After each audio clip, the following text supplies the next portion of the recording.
get me dirty, but you're like worried about what a friend thinks. And you're worried about what other people think. It's you who decided, I really like doing this. So as soon as you shut that down, you're closing off part of who you are. And I mean, this is words for myself. Just this year, I accepted how much I love writing and sharing with other people. Spoken word, there's a lot of people out there, and you want to compare yourself. But I shared with the people I trust the most, and they really have been encouraging and like, wow, that really spoke to me. And it's like, okay, but I shouldn't be looking at their opinions. I should be accepting that the words I come up with are for a reason. It's stuff I'm looking at in the world, and I'm like, we need to talk more about this stuff. And in fact, I have a poem on identity. Would you share with us just a couple of verses before we finish up? You'll have to forgive me. It is not completely memorized, but these are some sections that have really kind of hit me hard. I'm just going to share one part. Yeah, it will be like addressed to young people, basically. Anybody. Yeah, okay. Anybody can come from that and listen to this. Okay. Saturated in stereotypes, humans live a life to find purpose but have no clue where to find it. Blonde versus brunette versus red or black hair, there is constant comparison. Fashion's changing daily, we can wear the wrong thing and feel uncomfortable to stand out. Nose too big, eyes too sharp, large ears, small neck. We spend time listing our imperfections and neglect to search beyond the superficial definitions of who we are. So that's just something that really hit me hard, especially working with kids.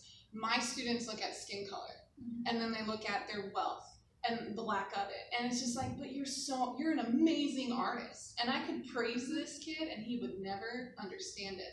And ultimately he has made decisions that have been not good for him because he chose his identity to be where I come from. But when we look at these stereotypes, and they're called that for a reason, and they're so unhealthy. Yes, I have brown hair. Yes, I am tall. But that doesn't mean who I am internally, inside, who I've set myself to be. For me, and for other people out there, it could be their faith. I'm a Christian. I identify as such. I believe in what that faith talks about. Other people look at their truths to come from the media. But I think if there's an issue where there's something inside of you where you're like, I'm not really sure if that is me, don't ignore that feeling. If when I was a teenager, I ignored it all the time. And now I have a lot of lies about myself that I put on myself that I have to break off. Like counseling should probably be needed, but I don't use it. But for people who don't know where to start, that's a good first step, finding somebody else to talk to who you trust, who you think is healthier.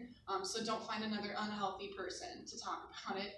But if you're a student, find a teacher or a professor or an advisor, depending on where you're at, a college, a high school, a middle school. I mean, we're starting to see stuff in elementary school where kids don't know, which is so sad because our brains don't actually develop that way. That is what the outside mass media, pop culture stuff is telling these kids about their identity. And so if you're struggling with like this feeling of not being right, don't ignore it because ultimately you're ignoring yourself. And you need to find that thing that will help you answer what it is. And ultimately, I believe, pursuing a passion that has been in you and you've been like shutting off, like, what will people think?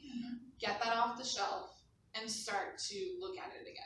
Right, that's a very good advice for young people. And if there's an adult listening to us, you're in leadership, you're maybe a pastor, youth leader, you could be a teacher, a coach. What suggestion would you give to an adult who wants to help and reach out to a younger person who might be going through something? Yeah, first thing is to remember what they do is not who they are. What they do is a result of hurt. Who they are, it might be very, very deep inside that behavior, or it's just on the surface. You just got to dig a little bit deeper. And if you've chosen to work with youth and kids, I believe you already have that mindset. But it is so difficult when you're hit with it every single day. But these kids have enough built up that they're showing it as strongly as they are or not, depending on what it is. But you have to stay consistent because ultimately they are looking at you for guidance. And as soon as you give up on them, what will make them think anybody could ever take the time with them again?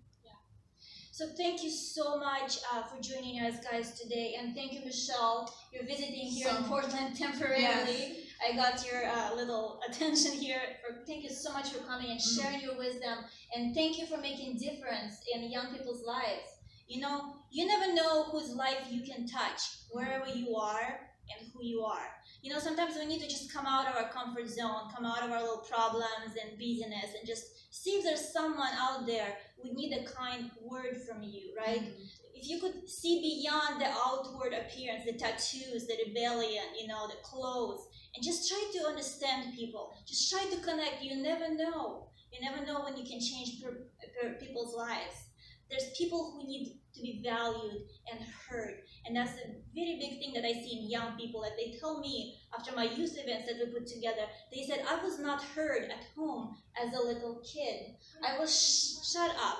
I was ignored. And there's different reasons. Their parents are busy, or, you know, there's too many children, you know, issues going on. But be there for someone today. And if you're an adult who did neglect children earlier when they were growing up, it's never too late to start being that mom, that dad will say, hey, sorry, I haven't been there for you, but what can I do to help you now?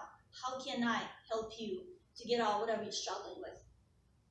So thanks again, and I hope you join us again, and you're gonna do more spoken word, which is really powerful. And she promised to start her own YouTube channel, so we're gonna hold you accountable on that. Okay, eventually. Yeah, That will be amazing. Yes, and a lot of people will be encouraged.